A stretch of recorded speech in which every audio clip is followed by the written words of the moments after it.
Shri P C George അങ്ങേക്ക് 2 minute സംസാരിക്കും.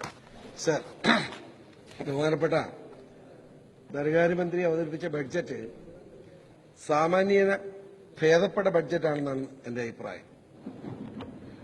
കൈയടിക്കണ്ട, ഉള്ളത് പറഞ്ഞെന്നുള്ളൂ.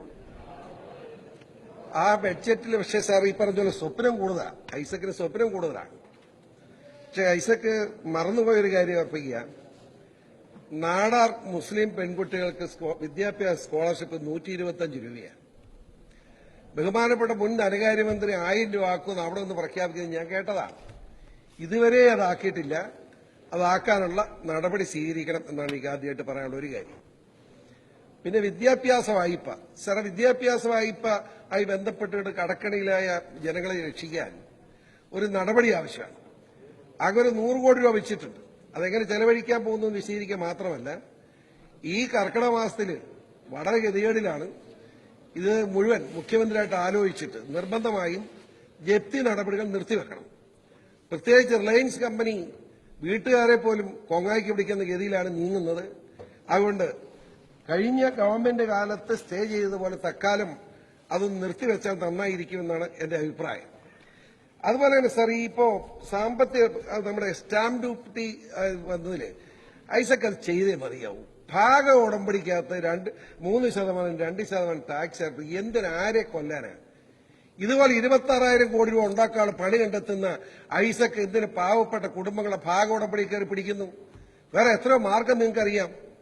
നിങ്ങളൊരു കാര്യം ചെയ്യുന്നു, എക്സൈസുകാരനും പോലീസുകാരനും ഒക്കെ പിടിച്ചെടുക്കാൻ വണ്ടിയുണ്ട്. എല്ലാ പോലീസ് സ്റ്റേഷൻ, എക്സൈസ് ഓഫീസിന്റെയും റവന്യൂ ഓഫീസിന്റെയും മുമ്പിൽ കിടപ്പുണ്ട്. അതൊന്ന് ലേലം ചെയ്തുകൂടെ? അതിന്റെ പണം മതിയില്ലോ ഇത്. നിങ്ങൾ പിന്നെ ഇതിനെ പാവപ്പെട്ട മനുഷ്യന്റെ 2 ഏക്കറുകാരന്റെ ഭൂമിയെ കയറി പിടിക്കാൻ പോകുന്നത്? ഒരു കാരണവശാലും ആ ഭാഗം അംഗീകരിക്കാൻ കഴിയില്ല. അങ്ങ് അത് നോട്ട് ചെയ്യണം, അത് വിഡ്രോ ചെയ്യണം, യാതൊരു മടിയില്ലാതെ ചെയ്യണം.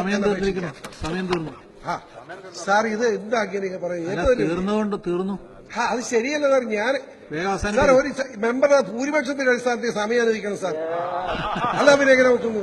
അല്ലെങ്കിൽ 3 മുന്നണികളെ തോൽപ്പിച്ചു വന്നവനായ സമയം തീർന്നു, വേഗം അവസാനിപ്പിക്കും. അപ്പൊ അങ്ങനെ എനിക്ക് പറയാനുണ്ട്, അങ്ങ് അനുവദിച്ചേ പറ്റുള്ളൂ. സാർ, ഇവിടെ വളരെ പ്രധാനപ്പെട്ട ഒരു കാര്യം പറയാം സാർ. 1 മിനിറ്റ് കൂടി അറിയാൻ തരും. ഒരു 2-3 മിനിറ്റ് പറയുന്നു. നമ്മുടെ സാർ, എന്റെ ഒരു അഭിപ്രായം സാർ, നമ്മുടെ വളരെ പ്രധാനപ്പെട്ട ഒരു കാര്യം പറയാം സാർ. വൈകുണ്ഠ സ്വാമികൾ, ആ വൈകുണ്ഠ സ്വാമികൾ എന്തുകൊണ്ട് മറന്നു? അവർക്ക് ജാതി സാർ, അവരാണ് സാർ വൈകുണ്ഠ നമ്മുടെ പബ്ലിക് സർവീസ് കമ്മീഷൻ പരീക്ഷയിലുണ്ട് സാർ. ജാതിയൊന്ന്, മതമൊന്ന്, കുലമൊന്ന്, ദൈവമൊന്ന്, ലോകമൊന്ന് ആദ്യമായി ലോകത്ത് പ്രഖ്യാപിച്ചത് വൈകുണ്ഠ സ്വാമികളാണ്. അങ്ങത് മറന്നുപോയി. അവർക്ക് വേണ്ടി നമ്മുടെ നിർബന്ധമായി അന്തർദേശീയ പഠന ഗവേഷണത്തിന് പണം വെക്കണം. അതുപോലെ കേരള യൂണിവേഴ്സിറ്റി വൈകുണ്ഠസ്വാമി ചെയർ സ്ഥാപിച്ച് നടത്തിപ്പിനായി നടപടി സ്വീകരിക്കണം. ഈ കാര്യങ്ങളിൽ അങ്ങ് മാറ്റം വരുത്തരുത്. അങ്ങേക്ക് ഗുണം കിട്ടുന്ന കാര്യമാണ് ഞാൻ പറഞ്ഞു തരുന്നത്. അതുപോലെ സാർ തന്നെ അതുപോലെ തന്നെ അയ്യങ്കാളി, മഹാനായ അയ്യങ്കാളിയെപ്പറ്റി അങ്ങ് ഒരു 40 കോടി രൂപ ഇവിടെ തിരുവനന്തപുരം ജില്ല വെച്ചിട്ടുണ്ട്. പക്ഷെ അതുപോരാ. അങ്ങയുടെ പുസ്തകത്തിൽ ഗുരു നിർത്തുകയാണ് സാർ. ഞാൻ സാർ 28,000 ഭൂരിപക്ഷമാണ് സാർ. ഭൂരിപക്ഷത്തിന്റെ അടിസ്ഥാനത്തിൽ സഭയിൽ എന്തിന് ഈ ഉച്ചയ്ക്ക് 1 മണിക്ക് കൊണ്ട് എന്നെ വെച്ച് അങ്ങ് ഒരു സ്നേഹം കാണിക്കട്ടെ? ചോദ്യോത്തരം ഒന്നും പരമാവധി എന്നോട് സ്നേഹം പരിഗണിക്കുന്നുണ്ട്. അങ്ങ് സ്നേഹിച്ചെന്നെ കൊല്ലരുത്. ഉള്ള സമയം കളയാതെ ഞാൻ ഇരിക്കണോ? അവസാനിപ്പിക്കും. ഞാൻ പറഞ്ഞു വരുന്നത് സാർ, ഈ കാര്യത്തിന് അങ്ങ് ഈ കാര്യം നമ്മുടെ ഈ ഭാഗോടപ്പടി ഞാൻ പറഞ്ഞ പോലെ തന്നെ അയ്യങ്കാളിയുടെ കാര്യത്തിൽ ഒരു തീരുമാനം ഉണ്ടാവണം.